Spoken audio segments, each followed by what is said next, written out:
Okay. It says we are live. So, hello everybody. My name is Lauren Mormino. I am from the channel So Whatever. I don't know. I guess it's just Lauren Mormino. And this is Chanova. Feel free to introduce yourself. Hi, my name is Chanova. I also go by Nova, and I'm the channel That's So Nova. And I was now really thinking about if your video was under Mormino or So Whatever. Like when you said it, like Like, wait, what is it? I think it's what under is, Lauren Mormino. I don't. Now I'm gonna have to look because now I'm just nosy Okay, but now I want to know. because I believe it's So Whatever. I think the group is So Whatever, but my channel is just Lauren Mormino. Yeah, you're right. You're absolutely 100% right.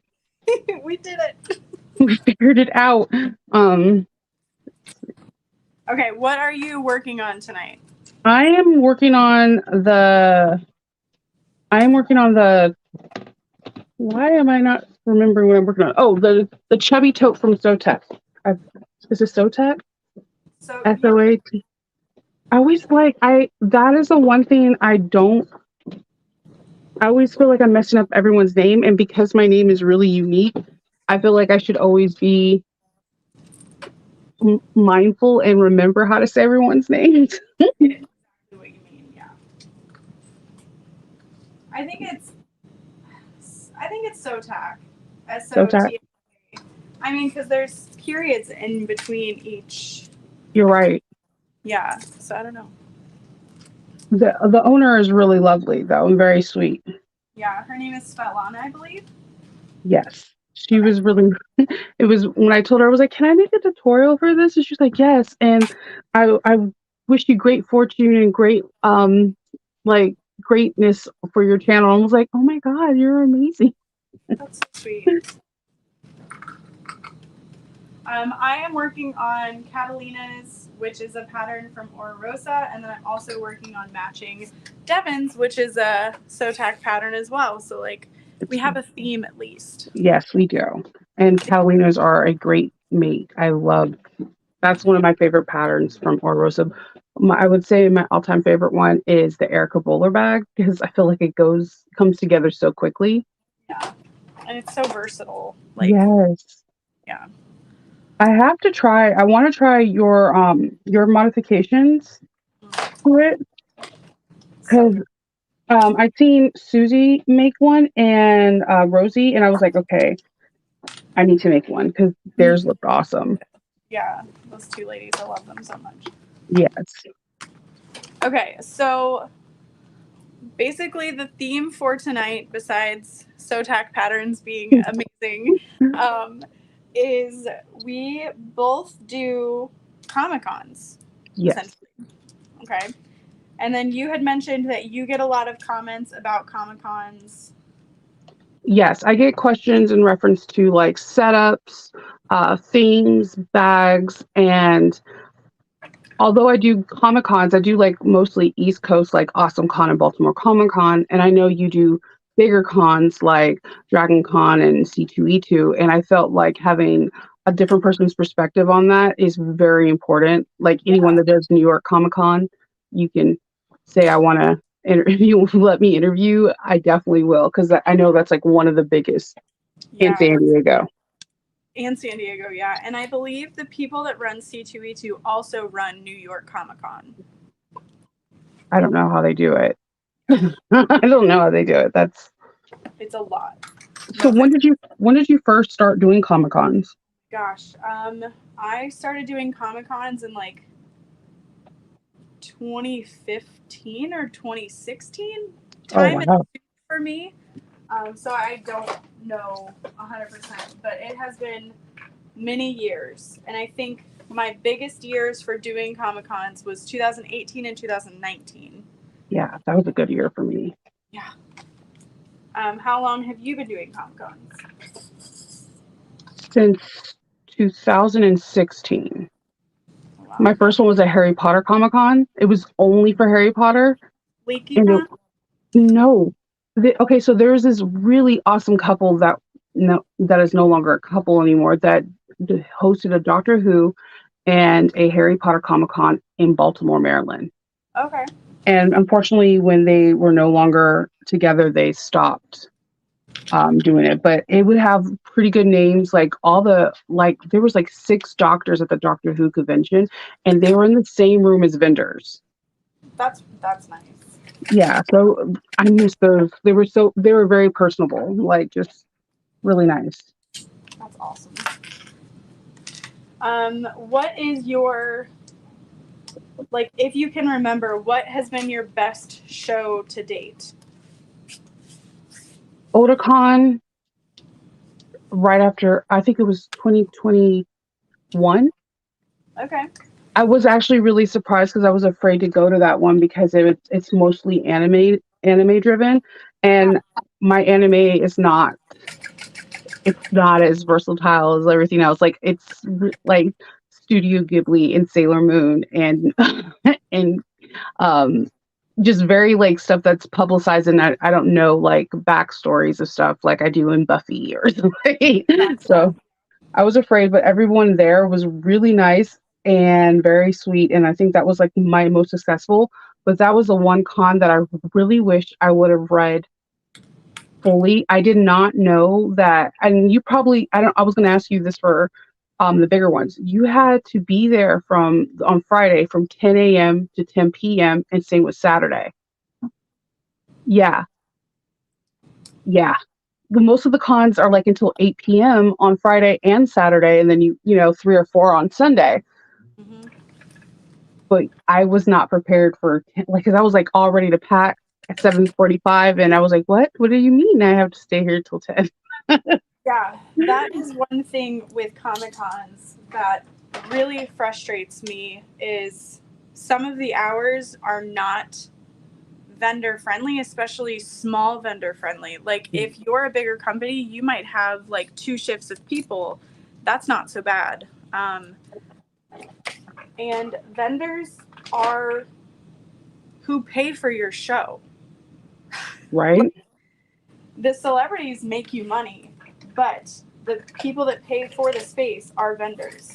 Yeah. So a lot of Comic Cons, I really don't feel like treat their vendors well enough for how much work vendors do.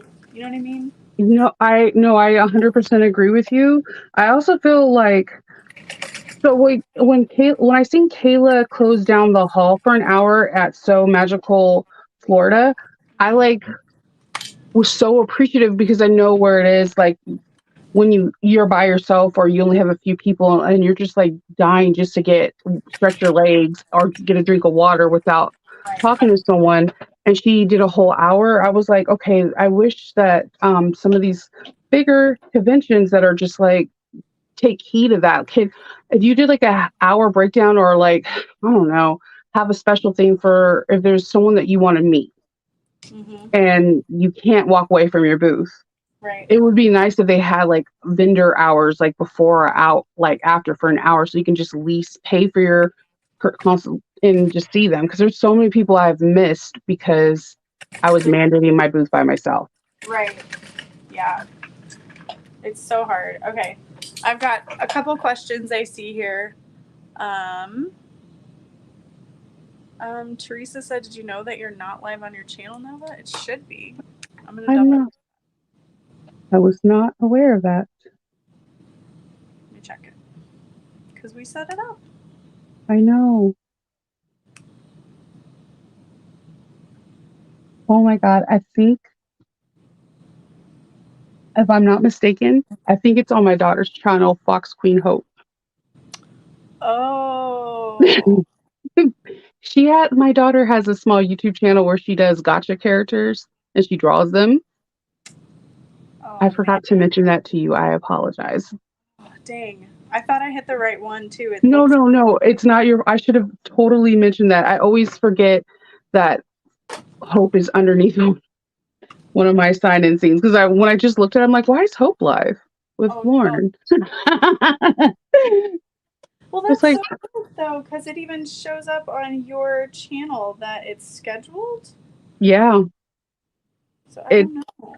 it's it's fine as long as everyone gets to get this interview because I know that it's really important. Like I've gotten so many questions and it's I think it's just important for people to know that, the community is open and wants to talk to them about this, that it's Right. not like a secret. No, absolutely. Well, I think you can also download this later and upload it to your channel. So we Yes, can do that too. All right, we got definitely. that out of the way. You're like, hey, one thing done. Um, how long do you take to prep before CTU2 is next month, right? What is it? Next week. Holy crud. Okay. So how long did you take to prep for this? Um, so it's like I said, time is soup for me. I usually like to give myself 4 months before a big show. That's good. I think that's good. So you're not too super, super stressed. Yeah. So the biggest problem for me was, and I know I said this to a friend of mine. She's like, "Oh, that's so sad," and I was like, "Shut up!" But It I is. made so many bags, and like I still want to list things on my website, so I listed quite a handful on my website, and they've sold since then, and that's why it's like boo-hoo, so sad. But like I needed to take that, so now I have to double prep. So No, I understand that 100%. It's like some yeah, kind of weird thing that people are like, I'm going to buy all your bags, knowing the fact. yeah. Yeah, I know that's a real problem. It's, So I would say safely give yourself like 2 or 3 months and like either get the easy stuff out of the way first or get the fun stuff out of the way first. Like, I don't know. Yeah. And you then, take all. yeah, there you go. Yeah, when you do Comic Cons, do you still take all the bags, or do you do things related to the show? I do a lot of bags, but I also mostly focus on who the big names are, and make sure that it's my personal fandom. Like in Awesome Con, they're going to have Billy D. Williams. So you have Lando Calrissian from Star Wars. So I'm going to have a lot of Star Wars back, and but then we have some Star Trek people that are going to be there, and you kind of bring a mixture. But here, like Lauren could probably tell you, Star Wars and Star Trek in the same area can be interesting because you'll get a lot of people that are loving the fandom and hate the other one, and vice versa. And I've had people go into great debates over Star Trek, like I believe that. great debates. As the wife of a big nerd, Yeah. yes. Like colors, stars, like all that stuff really matters. It's very, I mean, it's a fandom goes deeper than like, oh, it's a fandom. Like, no, this is my passion. It's what I love. So, like, yeah, I get that. definitely. What do you do? Do you do just like a array of different bags, or do you try to gear towards the guest? So, I used to gear towards the guests a little bit, but at the same time, like, people always have those deep loves, even if the fandom isn't there. And then like Ashley asked, you take all kinds of bags. You're going to have people who were drug along to the show. You're going to have moms of kids that were drug along to the show. Like, there's such a wide variety of people there, and a lot of them have planned to spend money at these kinds of shows. It's not like a craft show, like we had talked about earlier, that people are just there because it costs $15 and they want to walk around and they're bored. So Yeah, your target audience is already in the room, and you've got a wider audience that's determined to spend money because they spent so much to get in. very true. Yeah. Most of my biggest sales were like things that I second guessed to bring, and they were like, I do this one con that's called Shore Leave, and it's been around for like, I think it's their 45th or 46th years. And the staff is like the original staff members, and it's all usually Star Trek based. But then recently they started doing like Galaxy Quest and all these other space things. And it was really weird when I sold Star Wars bags there, because I didn't mean to pack them, but my daughter did, and they weirdly sold. Or Loki. Yeah. I was like, this is okay. Yeah. Loki, really? I would Okay. say definitely want to focus on like what's current, but also those like deep core shows because like Stranger Things items really only sell in bulk when the show first comes out. And then Hmm. after that, it's only the diehard people, you know? Very true. Very. I think I had that last year where I was trying to make a lot of Stranger Things, and it didn't sell as well as at AwesomeCon, but everything weirdly on Disney Plus, like Loki, my She-Hulk bag, everything just was like bam, bam, bam. And because Disney Plus just, started coming out, it was only like a year old, like all my Tangled stuff, because they were able to bring back all these shows that you could watch, like binge watch, like all the shows were really successful. Yep. So Yeah, you got to keep an eye out on those trends. You got to keep up with it, but then also remember, like I said, those core loves that people continuously binge. yeah, like Buffy. I have a weird following for Buffy. There's like certain people at AwesomeCon that will look for me and be like, "Did you make a new different style of Buffy bag this year?" And I'm like, "Just for you, I actually did." It's weird when that happens. So when you were first starting out, how was your setup? Oof, man. I forgot tablecloths, and that's a big thing, Yeah. a really big thing. And um, I would say it wasn't bad.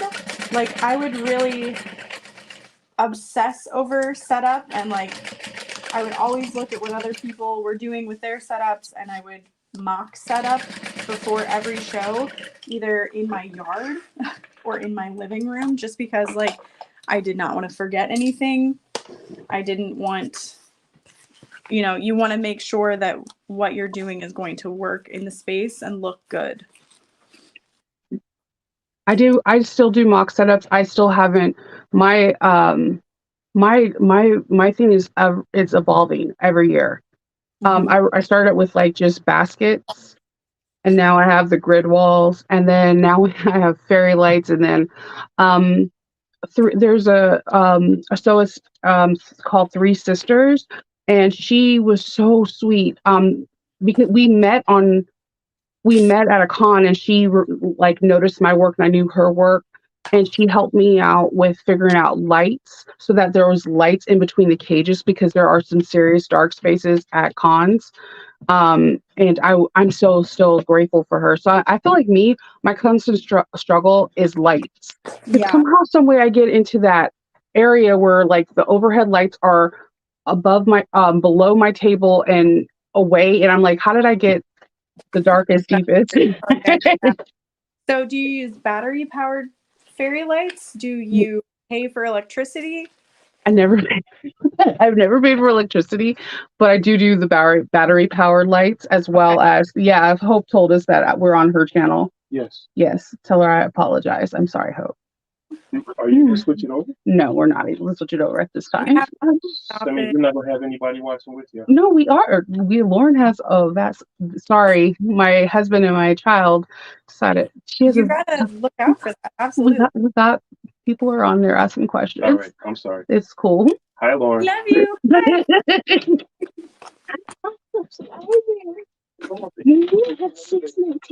That has nothing to do with me.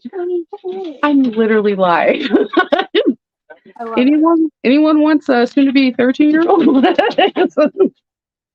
Super great age. Yeah. No, I use battery powered. I have fairy lights, and then she helped me figure out these like magnet lights that kind of stick into the grids. Okay.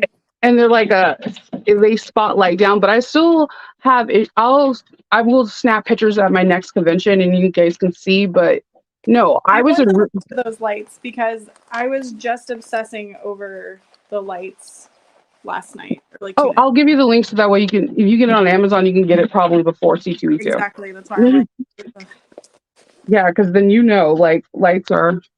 lights are important. You want that eye catching, like, oh, what is that? Yeah, definitely. And if people can't see the bag, then they can't buy the bag. Like they need to see it. And so Three Sisters helped me out figuring out that light situation. I'm still trying to figure out different lighting because if I'm up against the wall, I do notice that there are more shadows. Yeah. Um, so I one thing I would say is that like it's different from being in like artist alley or to being like a vendor because you have like the space is such a huge thing. Like I had a corner booth at this last Awesome Con and it really increased my revenue for like 35% more because Yeah. I was in a corner. Yeah. And you have that vantage point of having the exterior aisles also be shoppable instead of just a single side. That's definitely something Yes, I've learned in my growth is um, space is important. How you lay it out is important. If you don't take that extra time in your booth setup, it's not going to be inviting. It's not going to be eye catching. Even if your uh, products are amazing, like if it's not going to draw people in, it's not going to do you any good. exactly. And I think that people like they're some people when I walk in and I see their booth, I'm like I immediately want to buy something from them because it's so bright, colorful. Like I always buy somebody something from someone that crochets something every con. I love. And every single time I'm like I gotta get their thing because it's so bright and so pretty.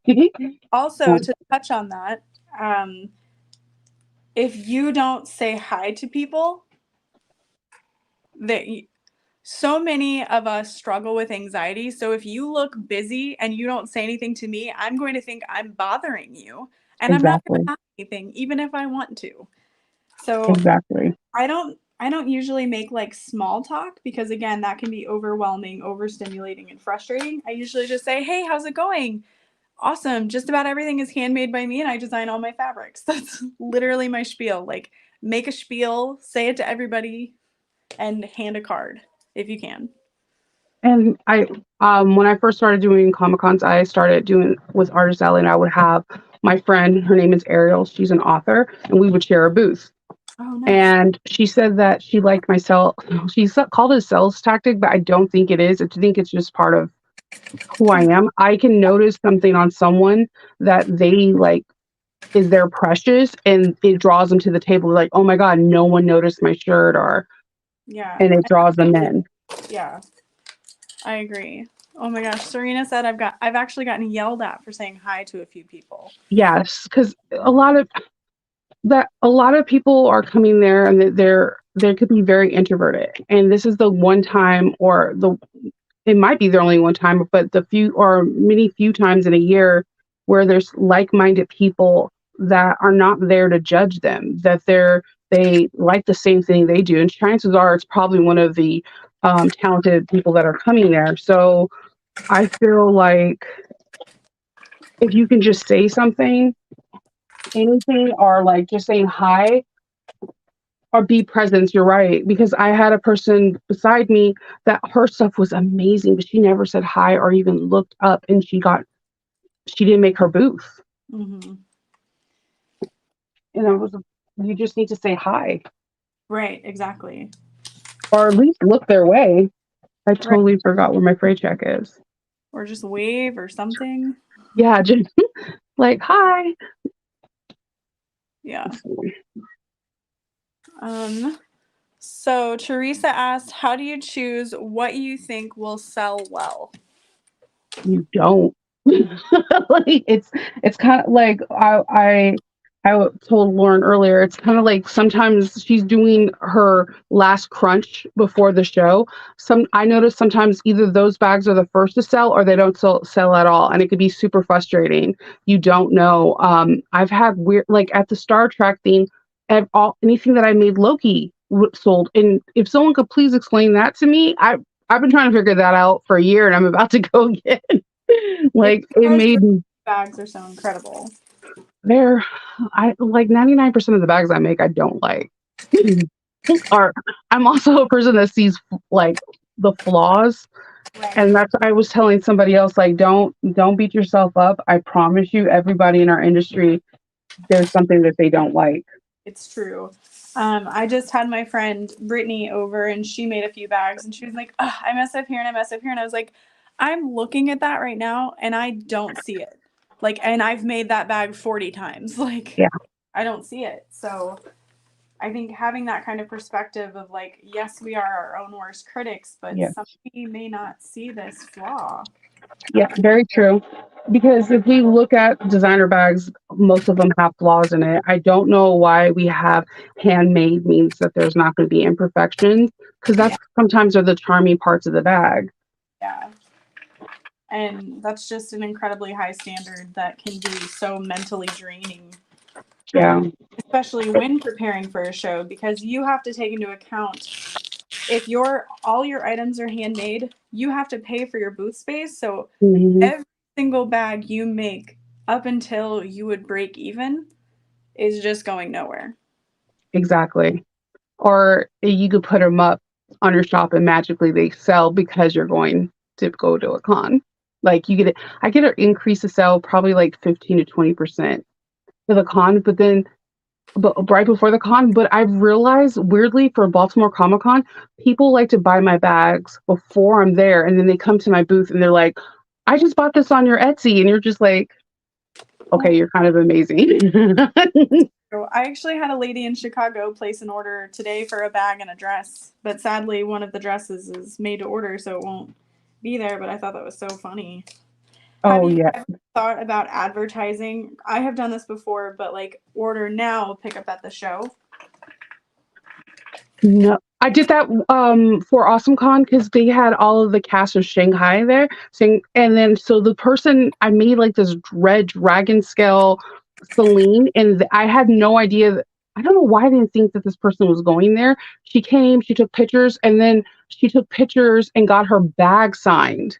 And she's like, "You should totally like do like, hey, buy this bag and get it signed and show me." And then she posted all over Instagram, and then weirdly, because of her, I got like 5 more sales for that bag, Wow. and I had no idea. So, like, now I'm like, "Okay, if you wanna order beforehand, Hit me it's up. good. Just let me know." Because all Um, technically going towards your booth fee, whether you realize it or not. oh, yeah. Oh, do you eat convention food? I have because I ask every bag maker that because there's, like, some kind of weird rule with it. I do and I don't. I used to go with my sister who is very frugal. So she Mhm. would buy a loaf of bread and peanut butter and jelly and just make peanut butter and jellies every day. I love your sister because that's Kendall. 100%. We get a hotel, he'll like stock the fridge, like he'll go in and stock it with fruits, yogurts, and everything. Smart, because by the end of day 3, you're like, oh my God, I do not feel good. Yeah. Sunday is my worst day because I literally walk in there. I'm like excited that the convention's over, Yeah. but those last 2 hours before the convention's over literally feel like eternity. Mm-hmm.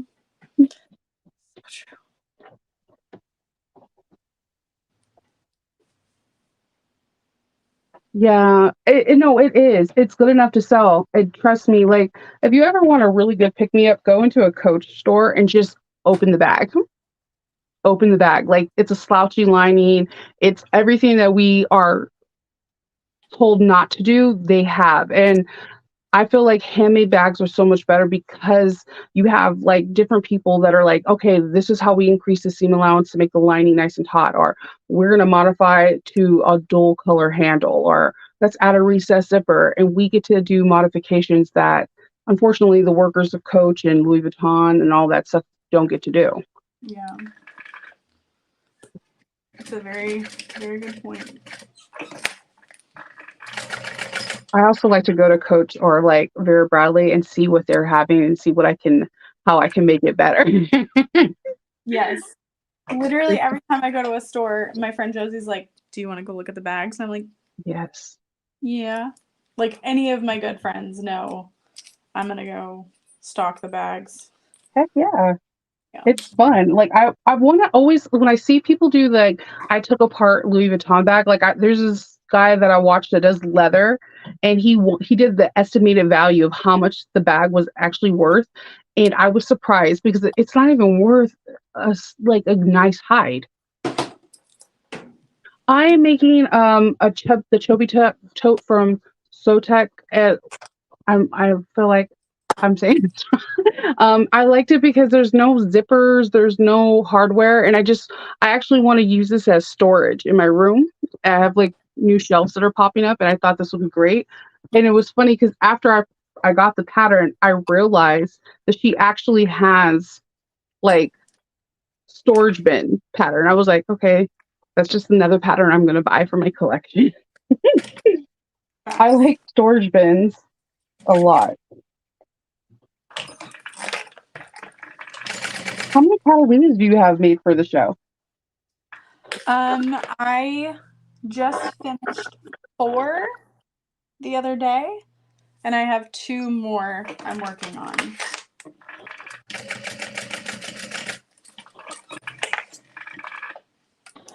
Yeah. I think it's really important, I know you do too, but to have a range of sizes and a range of prices. Yes. I like to make persimmon pouches or the really pouches that you can use for scraps. And I make them for like $5 to $10 because kids like to buy my stuff and they'll have all their hard-earned like chore money. And I'm like, I gotta make stuff that is affordable. So one of my favorite things to make is Tiffany, I don't know, Purple Raven. She has a key fob that I buy like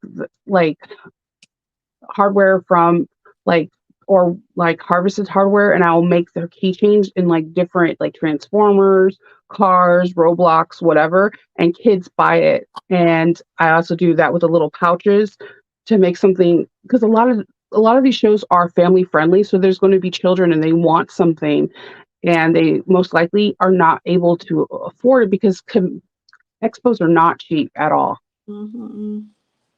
So I try to have price range, and you're right about size. I'll have people that come up to me and like something really, really small, or they want a travel size net, and you're like, okay. And they're like, this will be my everyday bag. And you're just like, what are you putting in your bag? A child? I mean, like, travel size net is a pretty big bag. Yeah.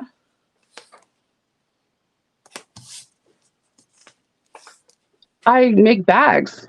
I before the Mandalorian came out, it is still now.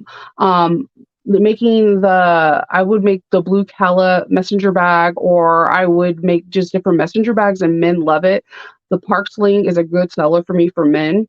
I sometimes make wallets out of like a vinyl out exterior and like water resistant canvas or waterproof canvas on the inside.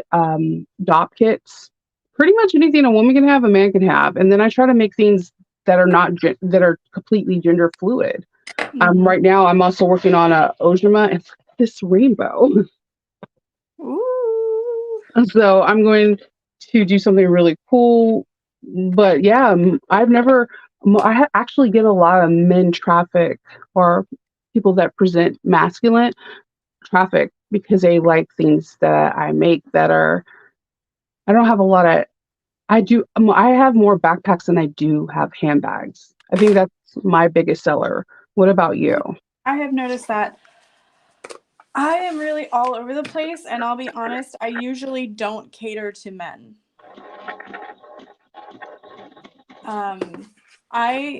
For years, so what I sell at Comic Cons, let me just backtrack, is I mostly sell handbags, but I also sell clothing with fabrics I designed. I don't hand make those, but I bring them with my designs. That's your hand design though, so. Yeah, exactly. And like they can't get them anywhere else. That has been a huge proponent of what has allowed me to do more Comic Cons and not having to work myself to the bone just to pay those fees. Oh my God, the fees are ridiculous. I don't believe I pay anything nor you where you are. I'm usually in the makers or artist lot, but like Comic Cons can cost anywhere from $325 to, I guess the biggest one I paid for was like $700. Yeah. So My booth space for C2E2 this year cost me about $3,600. Holy moly. Yeah, so I like to get 2 corner spaces because then I have technically the aisles as well. Yeah, the aisles is a sweet spot. Awesome Yeah. Con now has it where you can like pay extra for it. I'm like, always get the aisle. Yeah, and like I did not start out that way. What I used to do was I would pay for Artist Alley maybe like 2 or 3 tables. Yeah. That was like maybe 300 something. Yeah. But like I said, having those dresses really propelled me into being able to do that and still make money. But of course, it's a huge investment to get all of those sizes and hope people buy it. Because I have probably 200 to 300 pieces of clothing that I'll be taking to C2E2. And like, I got to pay for all that. People are gonna buy it because whenever you come out with something, a cute sweater or whatever, or a shirt, I get it because you're very size inclusive. And a lot of people aren't. Exactly. And that was my biggest thing when I started to carry the dresses and whatnot is like, it has to go up to size 5X or I'm not doing it. Like, I remember seeing so many cute clothing styles and I'm like, cool, they go up to size large. That'll never fit me. I will never be a size large. Nor will I try. Like, Well, because the vendors that are commercial vendors, their stuff is never size inclusive. Like they'll be like, "Oh, extra large." I'm like, "Yeah, so I'm not going to be wearing that, but right. Like I'll buy it for my daughter, I guess." Yeah, no, it's that matters, and I think that's why you're gonna totally sell out because the inclusiveness is like really really important. I think this will be my 4th year at C2E2.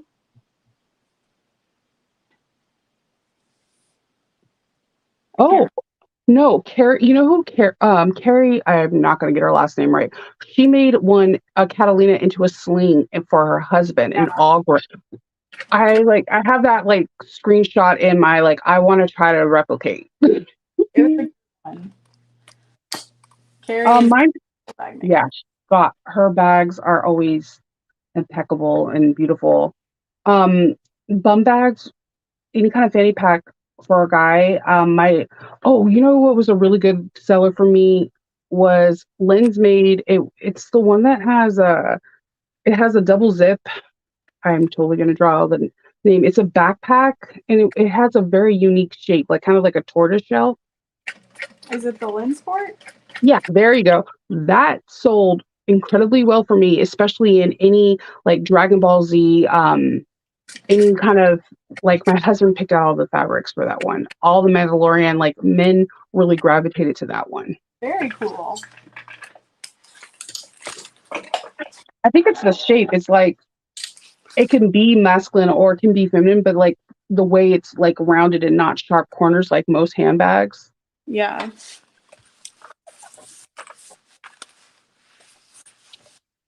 Have you made the Nave yet? I have not. I have one. Everyone's making them. Corrected me. The pattern is the Lind Sling. The Lin Sling. Okay, yes. That pattern sells very well for me for people that identify with more masculine undertones. And I have made it also with like where it's like all tan or bronze, waterproof canvas on the outside and have something nerdy in the inside.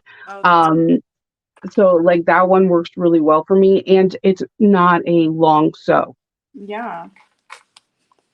And you could just batch sew those up real easily. That one works well. And there's a messenger bag.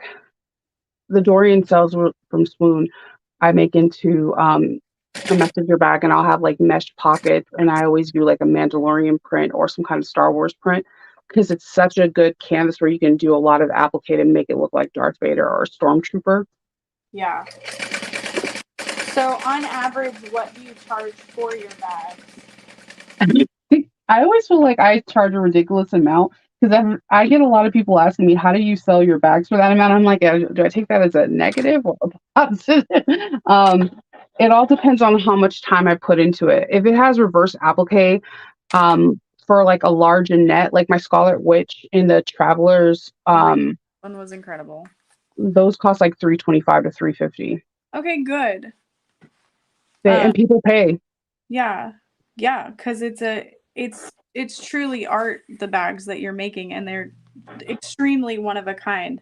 I know I look at all the bags you make. I don't know that I ever went on to make sure you were charging enough, but it sounds like a I think decent amount, close to what you should be charging. Maybe a little bit more, but yeah, it all depends. It just like depends. Like even on Etsy, like someone asked me, and I had to go in, and there's a way you can see how what bags are viewed the most or which one sells. Annette is still a very strong seller for me, but the Erica Bowler bag is number one. that's amazing. I love that bag so much. It's to the point now I can just cut out the pattern pieces. I don't even need to know the measurements. I'm like, I got this. And those vary too. Those go from 150 to 395 depending if it's made in leather or if it's made in like cork or whatever. That's Different amazing. materials. I like to sign inside. So like when I'm making a pocket, on the outside and the inside of the waterproof canvas or the cotton, whatever I do, I like to sign my name and then my date. So like if it ever becomes a part of some kind of museum, that's like that's a weird dream of mine. I'm just throwing that out there for you. Well, like, I'm gonna go ahead and just make a museum for you. They'll be like, look, this is no, seriously, you should like sign or put like a stamp because like you never know if like 20, 30 years from now someone has this bag and someone opens it up and does a reveal, they can have your signature and your name and the date when the bag was made. I can definitely say I've never signed a bag. I always put like a woven label in it, but like that's not the same. No, you're the one that got me into woven labels, like big time. Like I'm really addicted to those. I can remember being out to dinner with a friend of mine and I was like, hear me out. What if you looked inside your bag and it said something like, you look really pretty today? And she was like, I love that. You should do that. And I was like, Yeah. Done.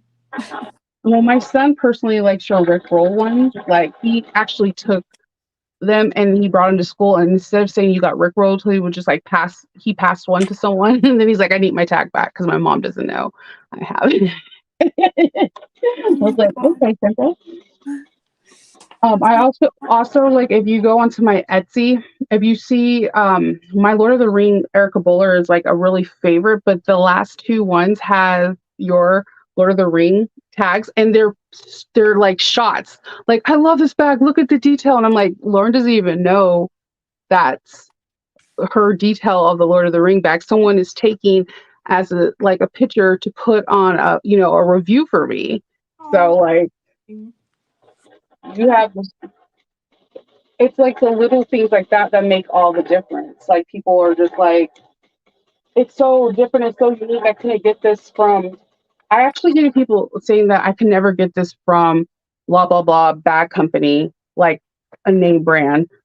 They only make generic stuff or whatever. I had someone tell me one time, and I literally went to my head for like a whole day that my bag was better than a lounge buy. I was like, yes.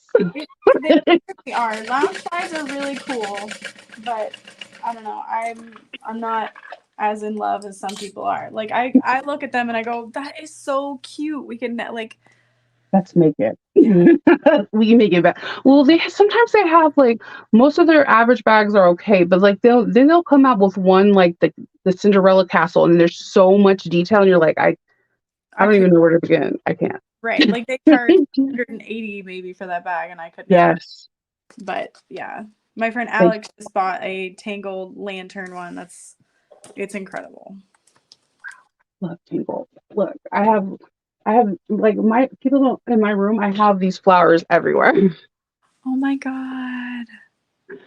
Okay, I'm addicted to Etsy, so I'm like, every time I see someone make the flowers, I'm like, I'm gonna buy one from them. And my husband's like, how many do you need? I have I have lanterns all over my room that are like paper lanterns that someone made for me, and I want to have eventually have a vine going through the room with all the flowers. Oh my god, I love that.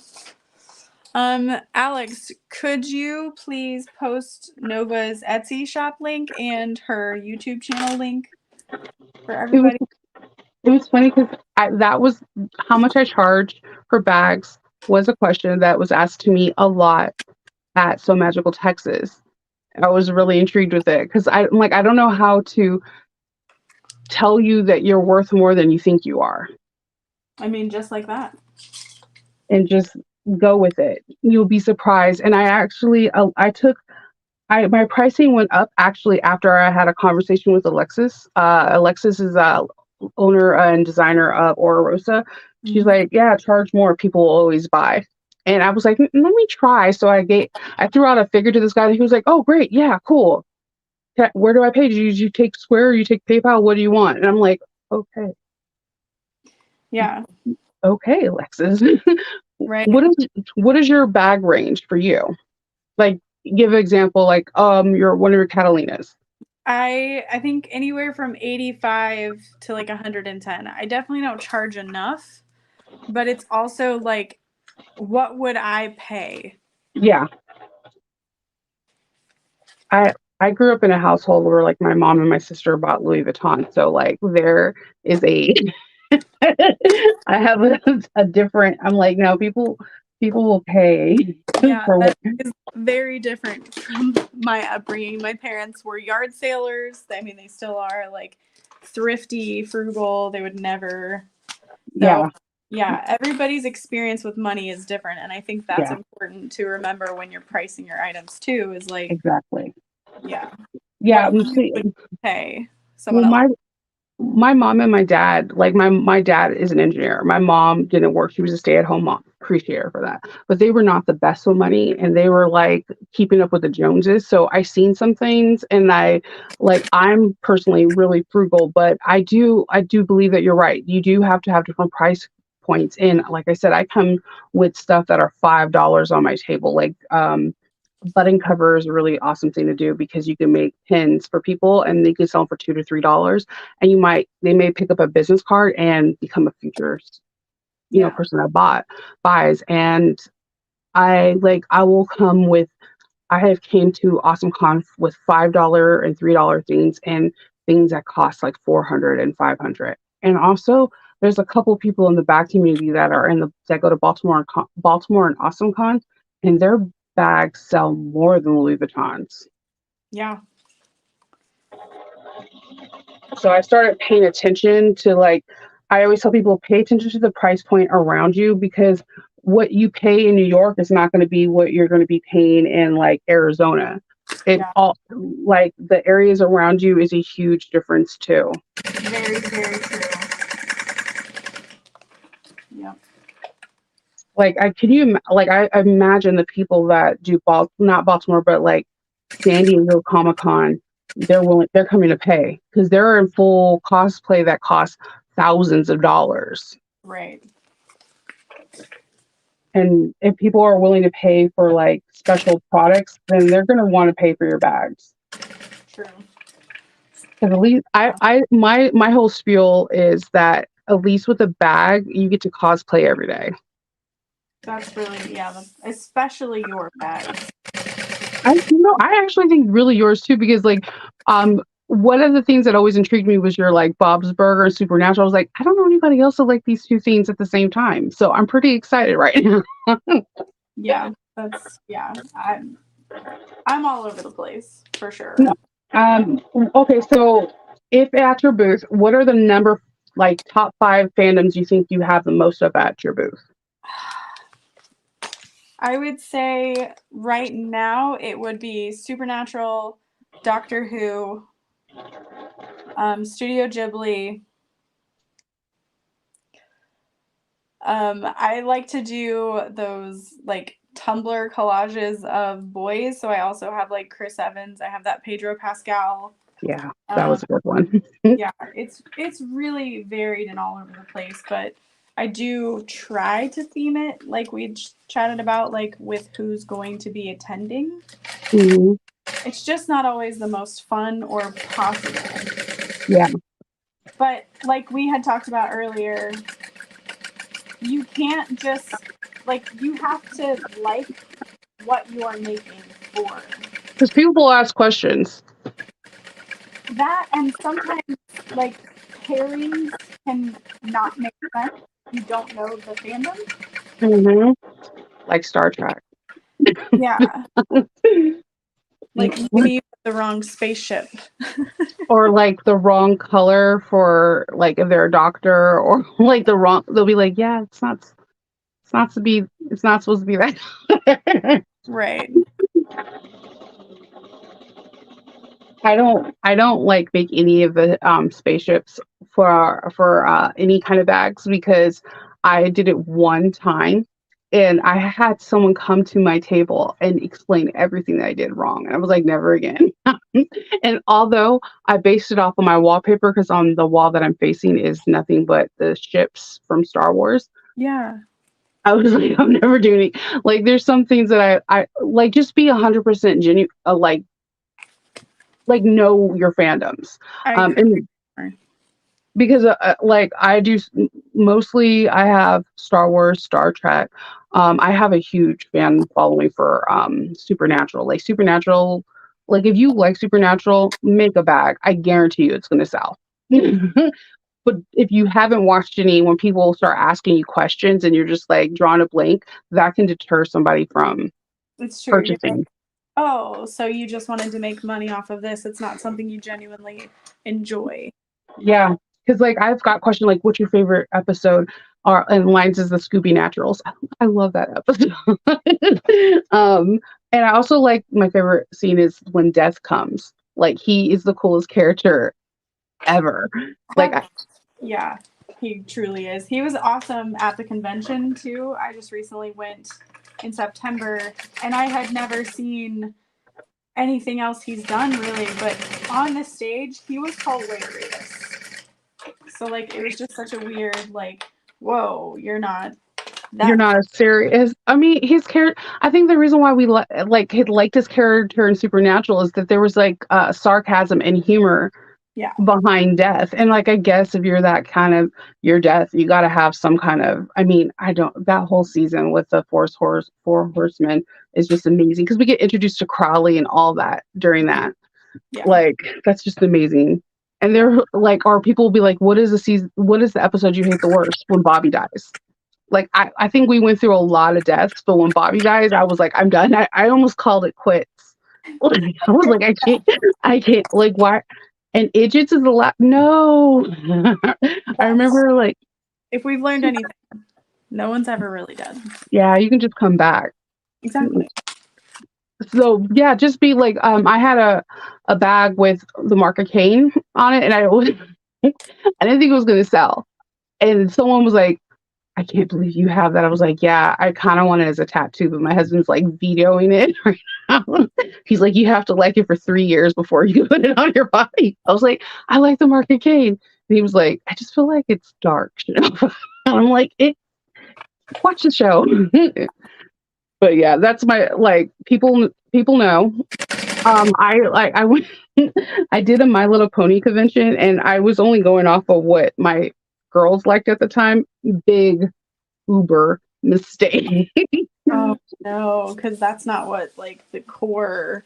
Mm-mm. Yeah. I learned out a lot about Fallout Equestria and like all the, like, the behind, like, fandom ones, and I learned a lot. That was a convention I'm glad that I didn't make a lot, because I realized that I shouldn't sew bags that I don't know anything about. That's a really good point. And that reminds me of an episode of Bob's Burgers, if you recall. There's, okay, hold on. What? An older season. I'm going to be honest, I have not had time to watch any of the new seasons, but it's the one where Tina goes to the Equestronauts. Oh, yes. Her dad had to try to get back her horse. Yeah. I like all of their my kids, and I even make my husband, he's not the hugest big Bob's. He doesn't like animation for adults. I'm like, I don't know how we're married sometimes. I love you, but no, but he'll watch like anything Avatar. Oh yeah. Anything Avatar, anything Dragon Ball Z or Legend of Korra, like, he'll watch it. But if I try to make him watch Archer, he'd be like, it's not funny. I'm like, it is freaking hilarious. It is hilarious. You know it is. But yeah, no, he doesn't like Bob's Burgers, but he does watch all the Thanksgiving and all the Halloween ones every year with us. Like we watch them like as a countdown before the new one shows. Yes. When if that show like ever stops, I think I might cry though, because it's like it's funny. I Yeah. think my spirit animal is Louise, but I feel like I'm more like a Tina. Yeah, I could see that. Like I just like her evil, like I don't know. I got my daughters like all the coochie copies, and I have like two in my room. That's One is like molded weird for when it went in the oven, and the other one's it's fair. I ironically have never made a Bob's. I have never made a Bob's Burger bag, but I sell a Christmas stocking that's embroidered with Oh. Tina's head. Yeah. That's brilliant.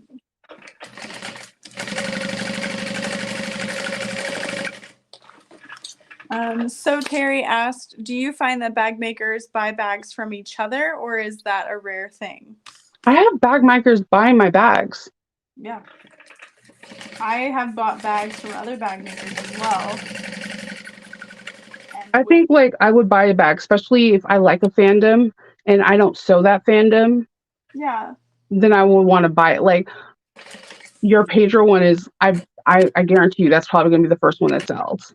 Because like he's so relevant right now. He's in like all these news things, and like one show ends for another one that begins, and everyone likes his character and everything he plays. Yeah. Like there's been an intake of watching Games of Thrones in his season because of it. Like it's been he's a thing. He's definitely a thing right now, and he's a great thing. We're not mad. I'm not mad at it at all. I think it's brilliant. So I feel like people are going to gravitate to him in any kind of bag because you don't see it you don't see him very often at all. Right. All right, I'm catching up on comments. Oh, this was a good one. What was your favorite celebrity you got to meet at a Comic-Con? Okay, so my husband watched Smallville. I didn't. But I went to the restroom at Galacticon Richmond while my daughter was watching the table, and I had my head down texting, and I ran right into Smallville in his chest.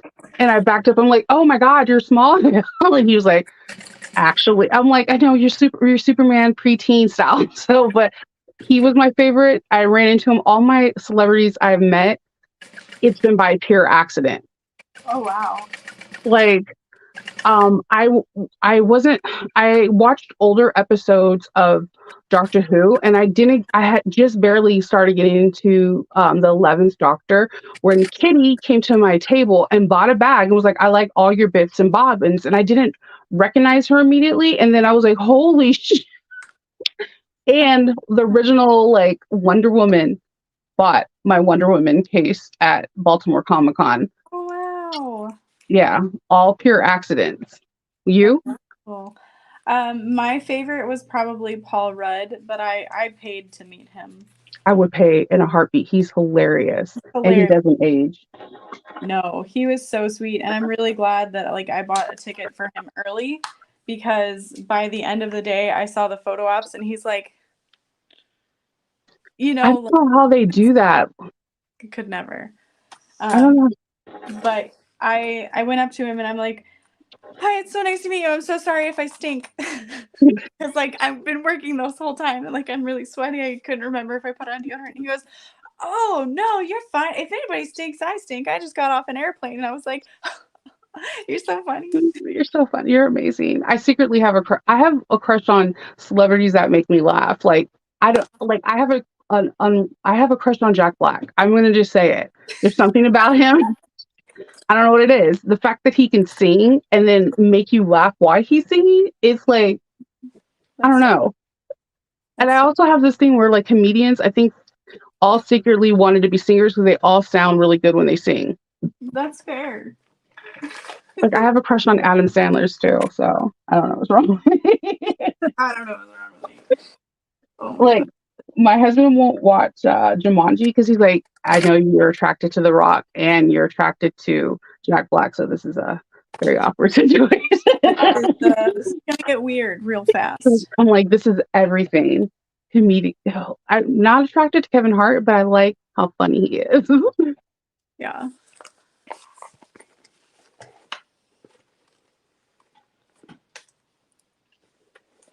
Mm. I just like talking to people at Comic Cons. It's weird because like you get segues into just meeting people and talking about things. Like I had got in a conversation for 2 hours about Thundercats.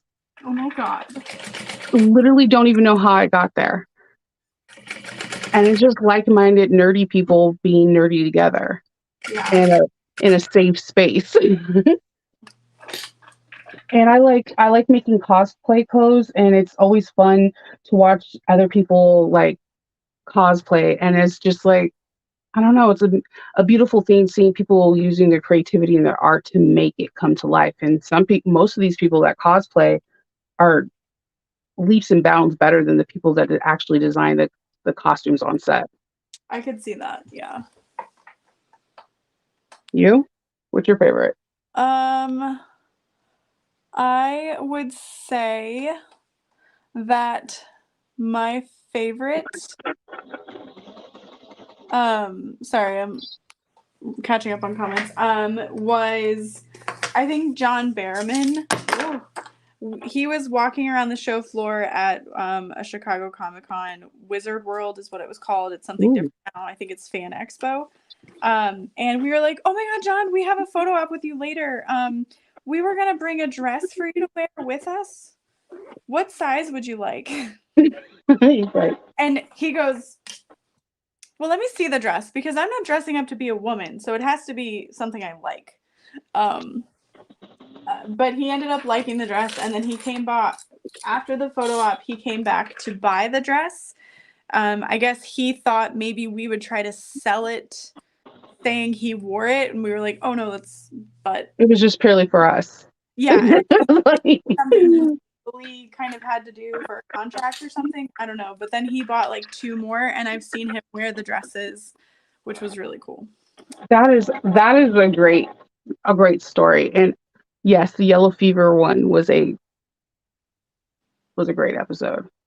I like anything that had I don't know, I can watch any episode like hyper focused on Dean.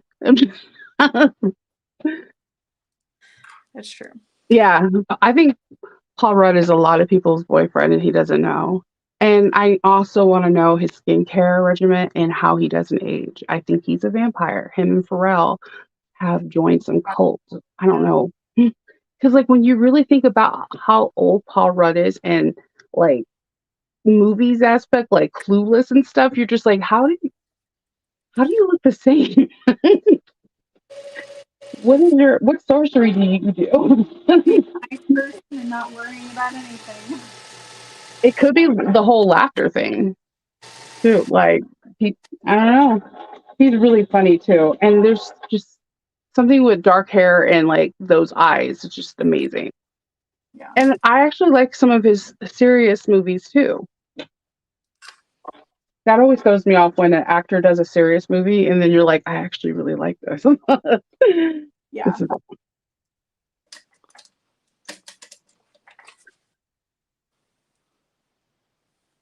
I decided to use Lazy Girl Sews firm stuff. I forgot what it's called, but she in a couple of her patterns, she uses it and I'm like, we're always told not to use Peltex in the body of the bag, but she does, and it's like it kind of feels like Peltex, but it's I don't know, it's a little bouncier. So I thought, hey, if I'm going to make this into a storage thing, I want it to be super structured. Yeah. No, that makes sense to me. What machine are you using? I don't think I know what machine you have. I have a lot of machines.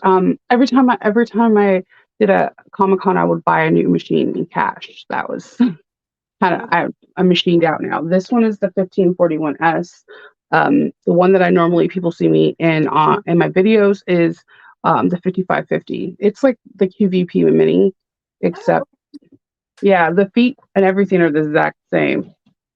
Okay, yeah, I wondered. I was like, I know you have industrials, but I see domestics. So I think that's cool. What makes you decide to use one over the other? Thread. Okay. Because like, okay, Monica has this unfair advantage. In her 5550, she can use 70 weight. Mine just does not like it, no matter if I do that cocktail where it's like 40 weight at the bottom or whatever. It does not. Yeah, he's 53. Think about that. It's witchcraft, okay? And I want to be a part of it, whatever he's a part of. Whatever you're selling, I'm buying. And I think it would be amazing. Yeah, so I mostly do my 5550 when I do my tutorials because I could sew. There's only been one bag that I couldn't sew on it, and I think it was because I picked poor materials.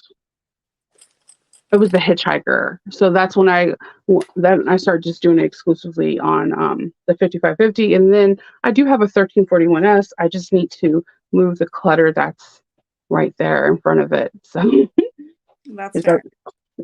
I like it. I liked it even more when I found out that you can put the needle down. I feel like that one, if you can get the needle down, then it'll feel like you're domestic. That's fair. And That so seems- you prefer sewing a domestic over an industrial or? No, it depends on what I'm making. I feel like I, I feel like you can. There are going to be some limitation with the domestic, but I feel like any limitation you do have, if you follow tips and trick and follow people that sew on domestic, like Erica or like Alexis, they sew on a domestic and look at their bags. But I have to say, I think I love my 1541S because I worked so hard to get it. It was like a year in the making of Comic Cons and craft shows to get it. That's amazing, yeah. And so like you have that value of earning it. Yeah. I have like anxiety over like putting anything on credit. So I like to pay for everything.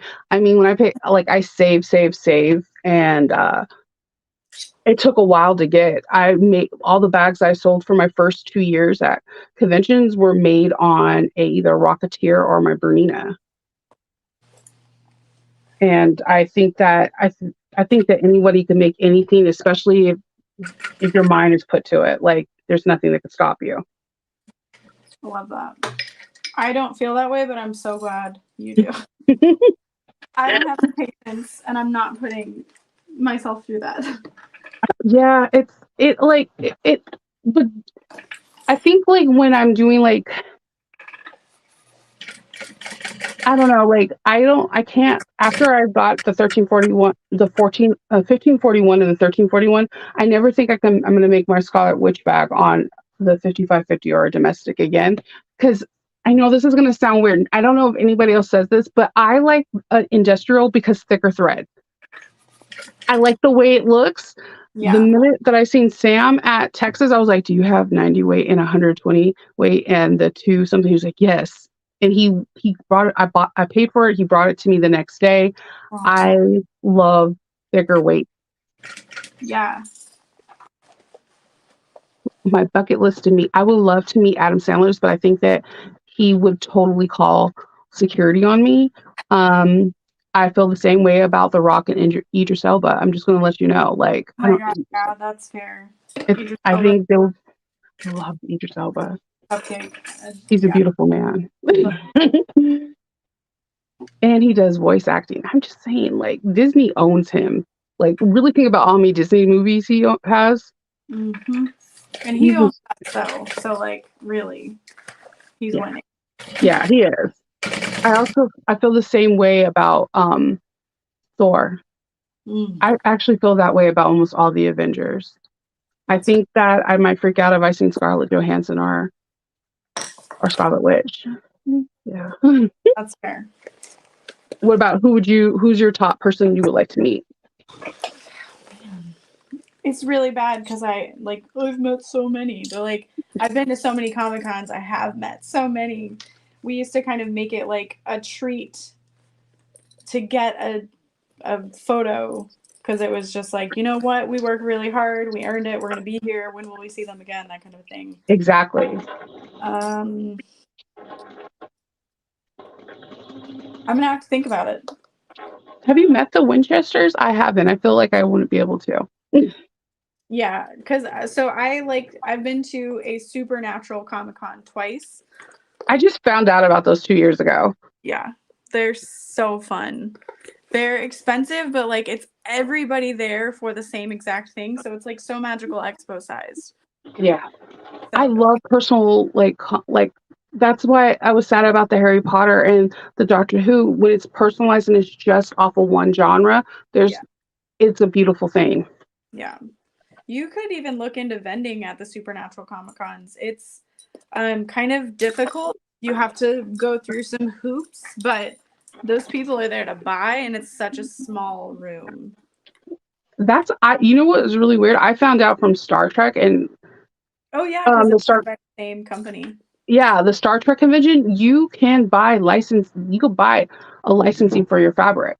Yeah. You just have to get it approved and you can make licensed Star Trek bags with your fabrics if it gets approved. And I just recently found that out and I was like, seriously, I don't design fabrics, but I can find some. Like I didn't know that. That's really cool. I just also found out someone told me in one of my lives that Disney's license for Oswald and Mickey Mouse expires this year and they have to try to renew it in 2024. Yeah. And I was like, who I want to know a lot of questions first. How did you figure this out? Who told Probably just the internet. It's very interesting to figure things out like that because I get a lot of questions about fan art. Like I think for me, I think it doesn't make sense when people ask these questions because they're the same people that will buy fan art at a Comic-Con. The only difference is it's on a bag. So I never understand that. I've had so many questions about this. It was a question earlier. I try to avoid it because truly I don't know.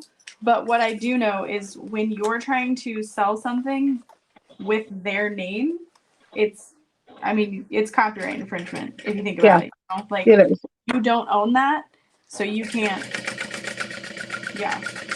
I try to avoid that question like the plague too. I try to avoid that question in pricing because I don't know how to say it without I was trying to say it to Monica. Monica was like, "You're not explaining it good enough." He felt like it's insulting.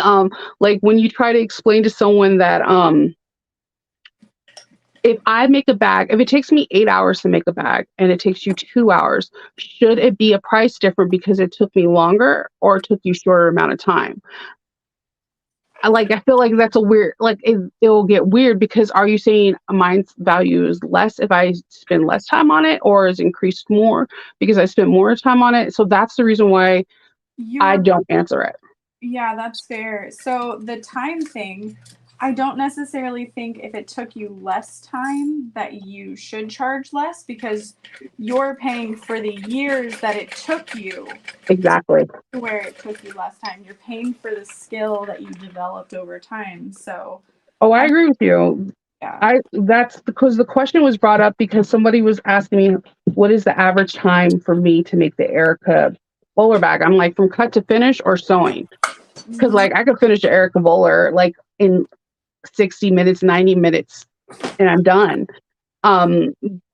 But should someone pay less because it took me a shorter period of time versus someone that it took weeks or days? And I'm like, I understand why a lot of people came up with materials times this because time is so different for everyone. I don't think that it should be based on that. I think it should be based on how it's handcrafted, the materials, different things, because I don't know. It just no, you're absolutely right. I think it kind of so I learned how to sew from my grandmother, my abuelita, and she was one of the fastest seamstresses out there. And I remember her getting into a big tizzy because with somebody, yes, I said tizzy, because her competition was saying that she charges so much, and they only think that she charges because she has fast turnaround time. And she was like, I've been sewing all my life. I brought my sewing skills from, over here from this country to this. And I guess like it's like a trigger for me when people will say that because I'm like, I don't think you should do it all the time. Like if you want to do it, yes, but don't judge somebody because they're faster or slower than you. Right. I was going to say, like, it's a good jumping off point, but there's more that factors into it than just time. Yeah, because like basically just like do the Erica Bowler bag every day. And eventually by X amount of day, you're going to be able to make that thing in your sleep. And is your bag worth less or more than the first bag you made because now you're faster? Mm-hmm. Mm-hmm. Facts. Yeah. I think I used to charge anywhere from 60 to 85 for a bag. And like, I mean, even like a Brooklyn handbag Ooh, because I was making it on a domestic. I didn't know if it would really hold up or not. And I'm just trying to learn my skill. Learn yeah, a skill. It wasn't my skill yet. Now it is. yeah. No, I literally told someone this the other day because I don't think people understand the amount of testing I do. Like I have made really nice bags and like literally tossed it to my kids and let them run rapid with it to see if it's going to hold. Like there's a lot, like I researched so much about, I'm always learning new things. Like I Right. said, the day that I stop learning and sewing is probably going to be the day that I quit. And I feel like you're never going to have all the information. And that's what I love about it. Like I learned about strengthening things through like garment sewing. Um, I learned something from each different, I like to watch like people that make shoes on YouTube because you can learn different stitches that they do Yeah. and different techniques. So I'm constantly evolving, and I feel like your prices should reflect that. Yeah. Your knowledge, your skill. I mean, that's like people who have college degrees claim they should be paid more because they have more skills, more knowledge. So, Right? And it just like you should just pay what makes you feel right about it. yeah. Don't allow people to guilt shame you into doing more or less. Do what's right for you. If people are buying it and you feel comfortable with it, that's all that matters. Yeah. Um, and if people ask you about the prices, it's up to you if you want to say or not. I do get I literally refer people to my Etsy. It just I'm not a big fan of Etsy. Etsy is to me it's like Amazon. I can't live with it and I can't live without it. I could see that. Yeah. And see, for me, like I do have a following that know me for Awesome Con and Baltimore Comic Con, but it's not a big enough following for me to have my own website. Website. Yeah. It took me a little bit to be able to get my own website, but the hardest part about it is the search engine optimization. Hmm. Like that's already built into Etsy. You're paying for that extra exposure versus a website where nobody's coming to Google and typing in your website, like Yep. And you put I mentioned I was like the SEOs are so important if you know how to utilize it right. There's a lot of like Etsy chat groups within Etsy app, and there's a lot of if Etsy sees you're doing well enough, they'll actually give you like testing features for certain things. And one of the newest testing features, and I got to test it and I'm always trying to beat it, is they have like top sellers. So if you're a person that, are selling like, I don't know, a consistent amount of bags per month or whatever, and you have people reviewing things and you ship before your ship date, they'll put a 5-star next to you. And you'll be bumped up in the pages compared to being in the back. So because of certain things like this, I feel like it took me a while. It took me a few years to figure out the rhythm and rhymes of Etsy, but it's like Amazon. People feel so secure buying from there. mm-hmm. And I wanted to try actually the Squarespace because most of my ads are like most of the people I buy from, I charge on Square.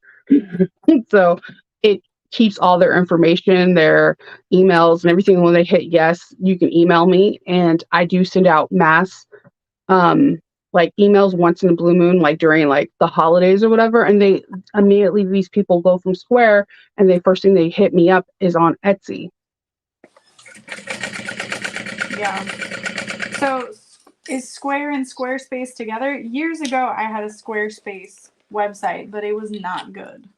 They have this new, I think, I don't know if they have this new app, and that's supposed to be very comparable to Etsy. It just, I feel like it's hard for anyone to say that because there hasn't been a platform like Etsy for handmade, because even Amazon handmade is not Etsy. No. Because that's where I first tried to, but like Amazon had, like, when it first started for me, I had some ridiculous like turnaround times and stuff like that. I was like, yeah, Amazon is not for me because I like to have a cushion for when I'm making like customized bags. Yeah, you have to. That all takes so much time. This is actually a really cute bin. Oh my gosh, I love it. Yeah, that Peltex is really nice in it. You use Peltex. It's the Lazy Girl Sews. One day someone gave me, like, one day I got it in one of my packages and like, oh, you should try this. And I'm like weirdly obsessed with this. I don't know. I should send you like some so you can play around with it. It is a very unusual. I can't explain it. It's like Peltex, except it's a little bit more flexible. You send me a link. I love late night shopping. Oh man, I'm also a like, if I'm stressed, I'm a stress shopper. I don't know what's wrong with me on that one. I'll be like, oh, I'm stressed out. That means I need to buy something. Yeah. Yeah, but yeah, I feel like Etsy, like when I do conventions, that people are looking for people like, do you have an Etsy shop? That's like the first thing I get asked. Yes, I do, sir. And I always go, no, but I have my own website. And they're like, Yes. oh, even better. But like, they don't. Yeah. It all depends like on what people want. I eventually want to have my own website, but I know realistically for me that most of my clientele are, comes from Etsy. I do see people successfully transfer over all the time, and I'm hoping that within the next 2 years I'm one of those people, because Etsy's fees are ridiculous. Yeah. I mean, everybody's going to have fees, though. That's what's the worst part. Like, everybody wants their little their grubby little hands and the money you earned. Very, very true. Like, Shopify has transaction fees, and then if you pay through PayPal, I also pay the PayPal fees, and like, yeah. And PayPal seems to get worse and worse every year. So true. I think the thing that made me like side eye PayPal was when they did the business account. Like, what are you supposed to do? Like, I only have the other account that's treating me on hopes because of her channel. Mm-hmm. And so, yeah, those fees on PayPal, like, you can't even send family and friend if you have a business account. Nope. Trust me, I know. Oh, I know that. Like, people be like, oh, I want to send it PayPal. I'm like, okay. Yay for me. I'll like buy lunch for friends, and they're like, oh, I'll just send you through PayPal. And I'm like, no, because then I get paid fees, and then I get a 1099 to claim that, and then I pay taxes on that. So how about we just don't? Yeah, how about you just Zelle me? Go ahead. Everybody has it. It's just a feature you want to use or not. Yeah, I'm like a big advocate. Just Zelle me. Or, if you want to come by. Do you offer repairs? That is a very good question. Yes, I do, but it depends on what happened. I recently hired a friend of mine to be like a brand manager for me and take over a lot of things so that I can focus on sewing. And she came up with like a not return policy, but like a repair policy. And I think it's like up to a year, depending on what happened and like if it was a faulty bag or if it was your wear and tear. You know what I mean? Yes, I do the same thing. I offer a 1 year, but if it's like, I had someone wreak havoc in a bag, like, I'm like, did you carry around 2 bowling balls? What is going on? Like, it was double reinforced. It was like the straps had a vinyl seatbelt webbing kind of thing, and there should be no reason, but it didn't. It even pop off at the seam. Like, it popped off at where the backpack adjusters are. I'm like, what did you do? But I do offer a repair too, and I feel like that's something that a lot of people don't necessarily talk about, and I think that it's a good selling feature, and it also like can help people think that you're like a good Yeah, business. for sure. So when you take sales, if someone's like, hey, I like this bag, but I want it like this one, I know we talked about it earlier. What would you recommend? I know some people ask, do you do a deposit? Do you take it in full? Gotcha. So I used to do custom orders, and what I did at shows is I would have a form and samples of different vinyls. So I'd say, okay, you want this bag, you want this fabric, what pockets do you want, etc. I did not take any money there. I then invoiced them later, like when I got home. And full payment only. Like I'm not gonna chase anybody to make that payment. So if they never paid their invoice, I'm never ordering the supplies, etc., etc. And I would give it a 6 to 8 week turnaround. That's good. I do the same thing, but I've never thought about swatches. That is something now I'm going to definitely consider. That's very, very smart. Yeah, I had like little swatch rings with different vinyls, and like I even numbered them so that when I wrote down what vinyl they wanted, I gave it a description and then the actual number. Just so later on I'd know. It's harder for me now. I don't do custom orders now. I'm not going to. Like when I go to C2E2, if someone's like, oh, I wish you'd do a custom order, I'll probably say, well, what are you looking for? And if it's something I want to make, then I'll say, sure. If it's not, I'm going to be like, no, I don't do custom orders. Hard pass. Thank you. Yeah, because the very little time that I get to sew, I want to make it what I want to make, or I need to film a tutorial, you know? No, that makes sense. I like that. Yeah. Payment. Oh, so at Comic Cons, I take Square because I had Okay, so my first Comic Cons, I used PayPal, but I didn't hit that threshold, that 500, because it was like cash, whatever, cash card. So at my first Awesome Con, I hit 500 over PayPal over the first day, and then they held my Saturday and Sunday's money for 30 days. So let me be crystal clear with PayPal, because if you're a newer business, they put a threshold on you for like a while. That's really pretty. I love that. Oh, and it's blood spatter. Oh, I love that. That is so cute. Yeah. So there's the inside. You can't see it. And it looks dark. I feel like It's the clown. Same side. It's super cute. Yeah.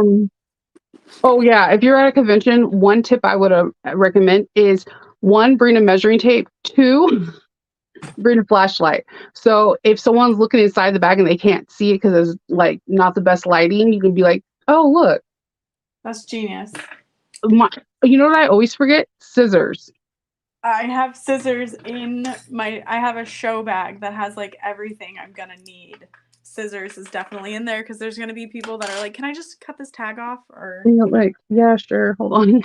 Let me just use my teeth real quick. Rip it, and I'm like, please don't. I made that with my hands. With my hands, my blood, sweat, and tears went into this. Please don't do it. I did once sell a bag with blood on it. It was very discounted, and the lady was like, why is this discounted? And I was like, well, I finished it, and I stabbed my finger with a purse foot and didn't realize it, and I bled on the front of it. So she was like, sold. I think I'm gonna buy it. Maybe stain remover. I'm like, just know that it was discounted, so whatever you want to do with it after that. That is pretty awesome, though. They're like, yeah, just I'm gonna buy it. No, that's cool though. I like it. One, I appreciate you being totally honest. Yeah. Because you could have like got fabric markers and drew a heart over it, like or applique. What payment method do you prefer at conventions? I used to use the PayPal Here card reader. because unlike your experience, I liked that I had that money on a debit card that I could then go buy dinner. Yes. Um, but now I use the Shopify point of sale system. I use the Square because I don't know. I'm gonna try something new. I had a person in the Etsy group. They got me into this thing, and now I'm like gun ho to take a weekend and do this. Um, they make barcodes with their like their small little Rolo, and it comes in stickers. And in this barcode, they put down what bag it is, what material it is, and the amount. And it comes out of their, like, if they buy it at a con, it automatically comes out of their Etsy Yeah. because the barcode's been scanned. And I'm like, oh my god, I want to be this organized. I feel like I'm not organized. That's fair. Did you see our setup at So Magical at all? I liked your setup. I liked my favorite thing was like I don't know, is it triangle? Like the little you have, yeah, they're like, I love that because I felt like I was shopping in a store, very boutique, and I just thought it was really, really good. Yeah, well, we did barcode everything, just like that person did, and it comes out of inventory directly. We don't have to worry about it. So my team of hard workers literally barcoded all of the bags that I've made, all of the clothing we have available, all of the neckties, all the things, and I was like, God bless you. So we just have that scanner that boops and takes out of inventory. So like, easy peasy. Yeah, and it makes things easier because, like, have you ever sold a bag, but then you sold it again online and you have to make it because it didn't come out of your inventory? It can be super stressful. Yep. I think that's happened to me at least twice, and luckily I had enough fabric to remake it, but sometimes like you can't, No, especially for like custom quilted bags. In that instance, did you email the customer and let them know, or did you just like I create? made it. I like her. Luckily for me, that bag I got all the vinyl from Fabric Wholesale Direct, and because Wholesale Direct is in New York and I'm in Maryland, if I order today, like if I order before like noon on a day, I will get it the next business day or the next day. Awesome. So I was able to do it in that one instant, but it actually happened almost again. I sold a bag on Etsy, and my husband was like, "I think that one sold. I think we sold that one." I'm like, "Oh my god, don't tell me that. That's like the worst feeling. Like you're like, I don't want to remake that bag. I like to make. I don't want. I don't want to remake that particular one." And that's how I feel like with my Doctor Who print that I got from Twisted Needle. I got it and I ran out of it and I started to use a different print. And somebody was like, I want to buy it. And they somehow, I thought it listing that I took off was still active. And I did have to tell them I don't have any more of that fabric. And they were really upset. Ah, that's so hard. I felt so bad because I was like, yeah, I'm really bad at taking things off of Etsy. Yeah, It's hard to keep up with that. Like, there's so many hats you have to put on throughout the week as a small business owner, and like keeping up with inventory in that way is just like the last thing you want to worry about. exactly. And then you feel bad and you're like, what can I do to make this person better and make the situation better? And then sometimes you have to say you can't. Yeah. You gotta recognize you can't. Yeah.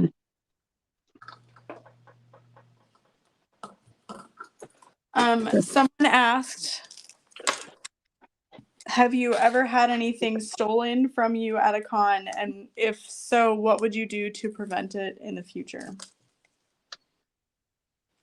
I have never had anything stolen, but I've had booths beside me or 2 rows down. A lot of conventions now are asking you to get insurance. Like you can get insurance through ACT. And if something gets stolen, you can file a claim through ACT. But a lot of these shows have really high security on the floor. And if you say this person stole something or it got stolen while you aren't there, they will run back video footage to try to find the person that stole. Wow. Have you? I think I've had it happen to me twice, before. One was at an outdoor festival, like never seeing that again. And then the other time was at a Comic-Con, but I also was like, maybe I sold it and forgot. I can't do outdoor festivals. I like overheat too fast. Yeah. I mean, when I was starting out, I was like, I will do anything. I will Yeah. go. I'm just trying to Make enough money get that money. Yeah. Yeah. But I'm very much like a believer in karma. So I was like, Mhm. karma will get them. They didn't steal anything that can't be replaced. Like, it is what it is. Yeah, 100%. I agree with you. If someone wanted my bag that bad to steal it, I would be sad that I lost out on that money. But I do believe in what goes around comes around. I, for the life of me, I don't understand. Especially if you pay to get into this convention, you know that it's not cheap. So I don't understand why some people do, but yeah, a lot more. I'm noticing more and more conventions are asking for you to bring proof of insurance, and you can buy it yearly, or like if you buy it yearly, it's not that much actually. It's like $200 or something. But if you buy it just for one convention, it's good for 30 days, and it's generally like $49 or $39. Wow. That's really cool. I've never heard of that. If you like the place catches on fire, that insurance will cover all your inventory. That's a big what if, but a big relief too. Yeah. We had with one of the Doctor Who ones, someone the kitchen, because it was in the hotel of the Renaissance, and the kitchen, one of the chefs caught something on fire, so they evacuated the whole building. Very, very stressful situation. But then it made me think too, like, okay, what if this building catches on fire? How is my stuff covered? Yeah.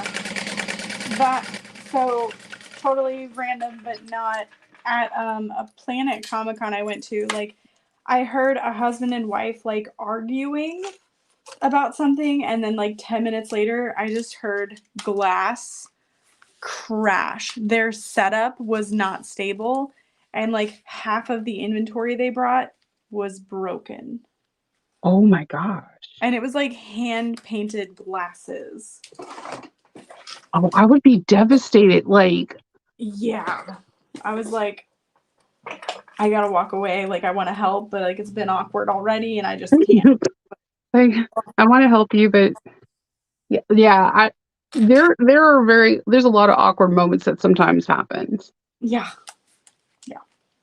Just like, The person that there was a bad person that I was checking out their stuff. Everything was zip tied to something, and I in my head that makes sense. But a person wants to feel and look at the bag, try it on to see if they're going to purchase it. yeah. And I think it comes down to customer base. Like, if you know you have a very specific customer base and they're not going to care that your shit's zip tied, fine. But yeah, that's definitely not my aesthetic. Mm-mm. Again, none of my bags are that expensive that I would be devastated. Like, literally, I have one bag going to C2E2 that's over 200, and that's because I'm like, well, if it doesn't sell, then I'm keeping it. I've actually had that situation a lot where I'm like, I'm gonna just keep it. My husband's like, you never do keep it. I'm like, it's okay. It's okay.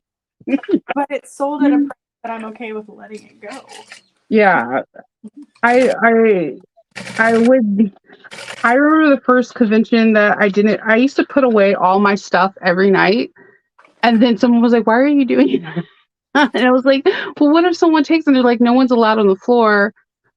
The thing that I luckily, knock on wood, I haven't had it, but I've seen other people take it. But this person that their stuff was taken, I'm not gonna lie, it was unbelievably gorgeous. She made these like amazing hats that were like Koopa from like Mario Brothers. Like they were all like puppets, but they were hats. And I was like, I'm not saying that the person should have still stole it, but I can see if you didn't have the money and you were in the mindset that it's okay to steal, which it's not. I can see why they went after this particular person because it's so original. Like, there's no way you're gonna find that. But also, like, why would you steal it then? Because somebody might see it someday and know. Yeah, I know. But that's part of the beautiful karma. Someone would be like, "Oh yeah, that's my hat," and I remember I have never sold from you, sold it to you. Do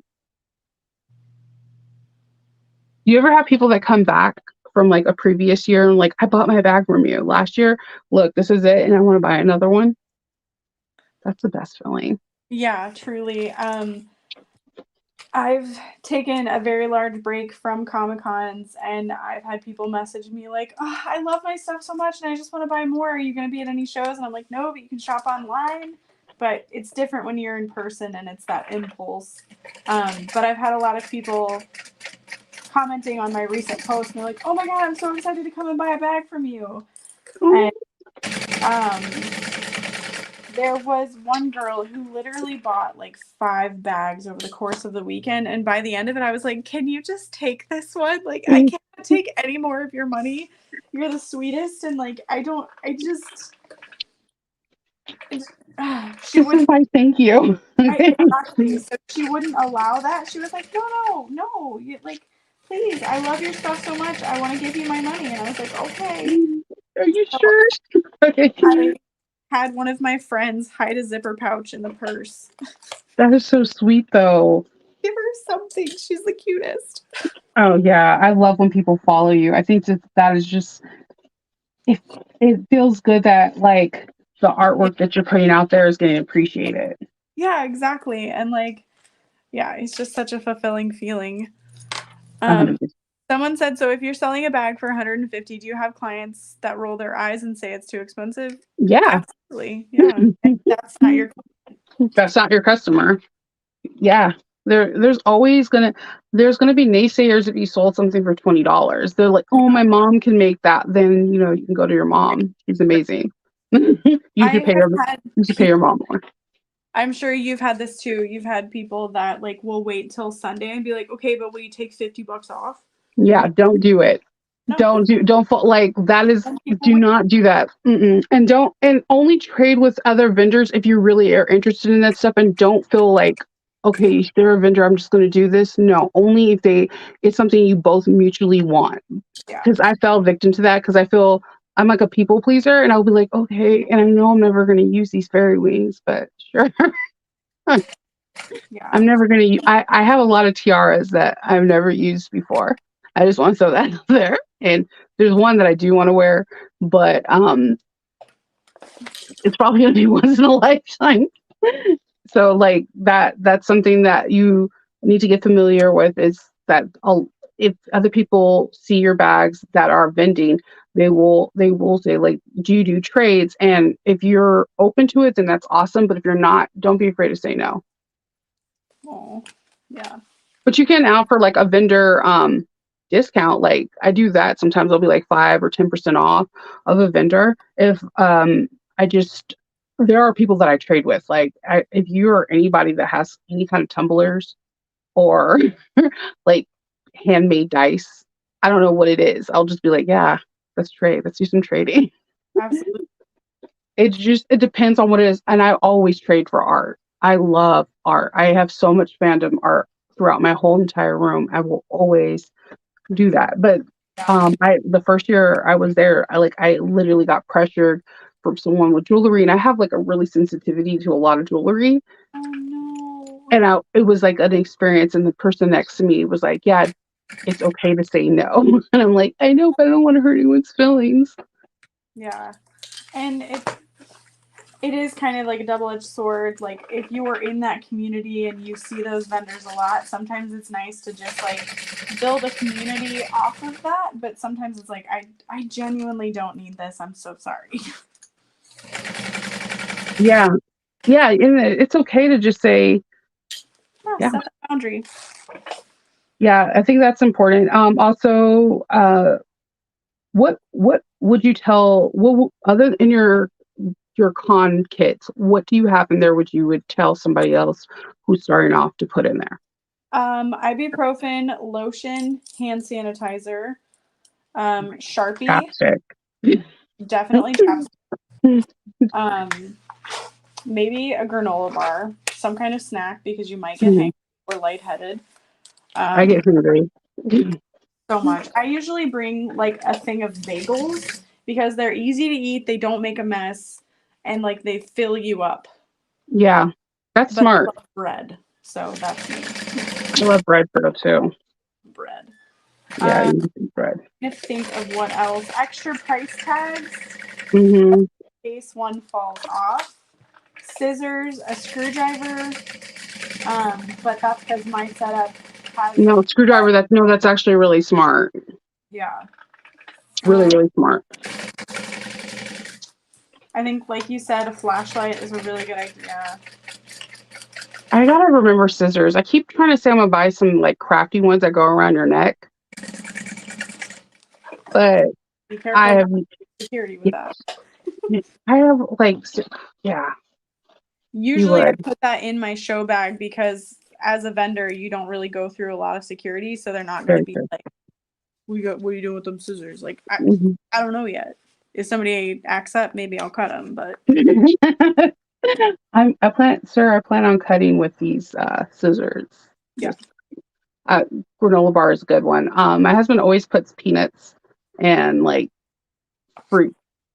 Like he's like big on like fruit snacks. Like not the ones I like fruit roll-ups, but he'll get the actual ones that are like at the health food store that you use sometimes. that's He's like, smart. keep up your energy. And he always packs like Coca-Colas or anything with caffeine in it in my kits because I you do have like a super high and then you can have like a crash where you're like, okay, Oh my gosh, yeah.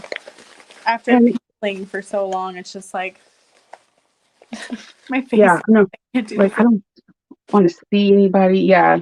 And then also don't like don't forget to treat yourself. Like I do the dinner thing too. Like me and my daughters will go to dinner after Mm-hmm. the convention. Like we'll have breakfast, we'll eat snacks throughout the day, and then we'll treat ourselves and have some kind of reward system for because you're doing a lot.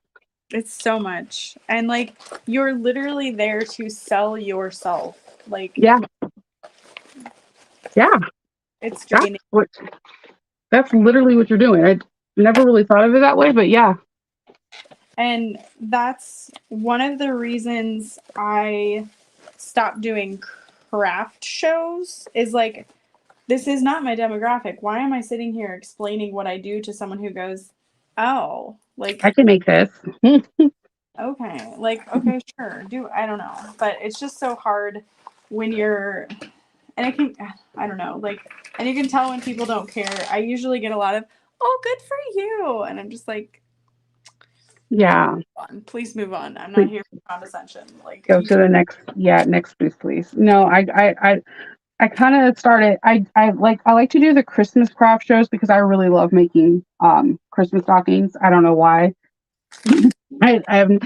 I think it's because like it's kind of like a palate cleanser between bags. Like you're making something that is so I could it's see. so like I like to do things like that. And then there's so many people that have really cute Christmas pattern stockings. So I'm just like I'd like to do that. But then this last year going to it, I made a conscious decision that I'm only going to do it on, like for the ones that I've um like I do one or two each year, and I'm only going to do those and not try to put out um applications or fill out applications for other ones because it was literally mentally draining. I was like, they're more mentally draining than a Comic Con because at least people are there because of your fandom. And I feel like I don't know, people can get kind of judgy at craft shows. Hmm. Now, I haven't done a leather craft show, so I hear those are really different. Like, I'm assuming that when you go to those, people are aware of the value what they're buying. Oh wow. I didn't even think that there were things like that, but I don't use leather very often. Yeah, I know there's a few out here. I know there's a whole lot more in Texas, but there's a few out here and I thought like I scouted one this year for it was like it's a leather and horse convent like holiday show. No joke. Like everything's horse related, riding. So leather goes with it. And like people were selling like this one like saddlebag that like the cheapest one this gentleman had was $900, and people were just he was just racking them in. I was like, okay, well, maybe I need to get into leather. I don't know. It's definitely skill, and people will pay for that, and it should last longer than any vinyl bag we make. Truly. Yeah, and it wears really nice. Mm-hmm. And Sarah, that is very true. You are your brand. Protect it and take care of it. It's very true. Yeah. I think that sometimes the first couple conventions, I was trying to be like Shira and like trying to do it by myself.